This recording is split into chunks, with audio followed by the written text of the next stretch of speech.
తిరుమల తిరుపతి దేవస్థానంలో భక్తులు కాస్త ధనవంతులైనటువంటి భక్తులకి ఒక అవకాశం ఉంటుంది. ఉదయాస్తమయ సేవ అని ఉదయం నుండి రాత్రి దాకా ఒకరోజు స్వామివారికి జరిగే అన్ని సేవల్ని కూడా దర్శించుకోవచ్చు. అది 1 కోటి రూపాయలు ఎంతో ఉంటుంది. అది ఒకసారి కడితే 25 ఏళ్ళలో ఏమో ఏడాదికి ఒకసారి దర్శనం అట్లాంటి అవకాశం కల్పిస్తూ ఉంటారు. ఇది ఎందుకు అంటే భక్తులకి అన్నీ చూడాలనుకునేటటువంటి వాళ్ళ కోసం ఏర్పాటు చేసినట్టు.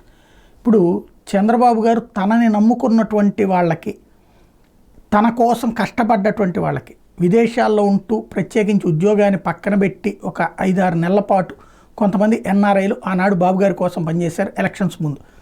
అలా పనిచేసినటువంటి వాళ్ళకి ఉదయం నుండి రాత్రి దాకా తనతోనే ఉండేటటువంటిది ఒక కార్యక్రమాన్ని రూపొందించారు, అమల్లోకి తీసుకొచ్చారు. అందులో ప్రధానమైనటువంటిది వచ్చేటప్పటికి దానికి ఒక పేరు కూడా పెట్టారు.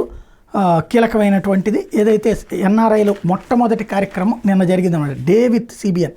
ఇదివరకు ఒకప్పుడు మేము ఎలక్షన్స్ అప్పుడు ఒక నాయకుడు వెనకాల ఒక జర్నలిస్ట్ని పంపించేవాళ్ళు ఛానళ్ళల్లో. ఉదయం నుండి రాత్రి దాకా ఆయన టిఫిన్ చేయడం దగ్గర నుంచి రాత్రి పడుకునేదాకా కంప్లీట్గా తన దైనందిన కార్యకలాపాలని కవర్ చేసేవాళ్ళు. అట్లాగా అది మీడియాకి, పబ్లిక్. అలా కాకుండా ఒక ఎన్ఆర్ఐకి ఆ విధమైనటువంటి అవకాశం కల్పించారు.